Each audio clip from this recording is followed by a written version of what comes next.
Mais en fait, ça sert à quoi un pape? Eh oui, ça y est, je pense que je ne devrais pas arrêter les réseaux sociaux et continuer à vous partager ma foi et à vous partager mes valeurs de l'Église catholique. Je voulais énormément vous remercier pour tous les commentaires que j'ai eu dans la vidéo d'hier. C'est vrai que ça n'a pas été facile pour moi, j'ai eu un petit down, mais vous avez été très nombreux à me faire comprendre que j'en aurais toujours des critiques sur les réseaux sociaux. Et je me suis dit, pourquoi tout arrêter alors que j'ai mis autant de temps à accomplir cette magnifique communauté.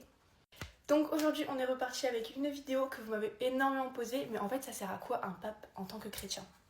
Vous m'avez plus posé la question dans le sens où Jésus c'est Dieu, Jésus c'est notre chef, c'est notre église, c'est notre parole, c'est voilà. Donc pourquoi il faut encore quelqu'un en dessous, un pape? Alors déjà pour commencer, le pape c'est le chef religieux de l'église catholique, non pas de l'église protestante, évangélique ou orthodoxe, catholique. Il nous encourage dans la foi, dans les prières, dans la charité, dans l'union, dans tout ce que les valeurs de l'Église catholique peuvent nous apprendre. Ensuite, il est ce qu'on appelle gardien de la doctrine, c'est-à-dire qu'en fait, il veille à ce que toutes les valeurs du catholicisme, de la Bible, de nos traditions chrétiennes restent ancrées. C'est-à-dire que par exemple, si dans la Bible c'est écrit que voler est un péché, le pape va pas dire « vous pouvez voler, c'est complètement autorisé ». Non, il faut qu'il soit en adéquation avec ce que la Bible dit et ce que nos traditions catholiques nous ordonnent.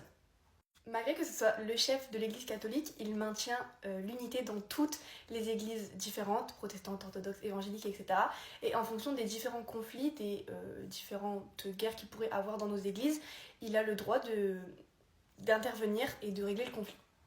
Il a aussi une petite partie importante au niveau pouvoir diplomatique et politique, puisque au-delà d'être le chef de l'Église catholique, c'est le chef du Vatican. Voilà, c'est tout simplement, il est notre chef religieux et aussi le chef de toute la population, chrétienne ou non, installée au Vatican, même si je pense que ce sont tous des chrétiens. C'est-à-dire qu'il peut jouer des rôles dans les relations internationales, il peut rendre visite à des présidents, il peut aller régler des conflits entre différentes communautés religieuses, etc. Il peut aussi passer à la télé, aux médias, faire des interviews.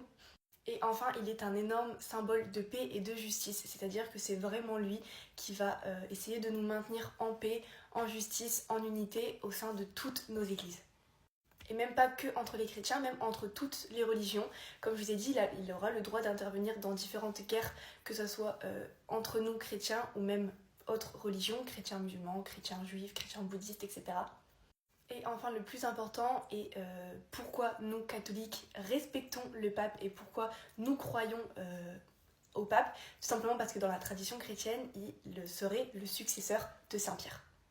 Pierre était un apôtre de Jésus et Jésus aurait confié l'église catholique à Pierre. Et donc c'est pour ça que maintenant dans la tradition, nous disions que le pape est le successeur de l'apôtre Pierre, donc c'est-à-dire que l'église revient au pape. Et c'est pour ça qu'il a une importance énorme puisque ce sont dans nos traditions chrétiennes et c'est comme si vraiment c'était Jésus lui-même qui avait confié au pape de garder l'église et de la garder en toute unité et en toute paix. J'espère que cette petite vidéo vous aura permis de comprendre. En tout cas, moi je vous fais des gros bisous. Si vous avez d'autres questions, n'hésitez pas à me les poser en commentaire, ce sera avec plaisir que j'y répondrai. Je vous fais des gros bisous, je vous souhaite une bonne journée et amen.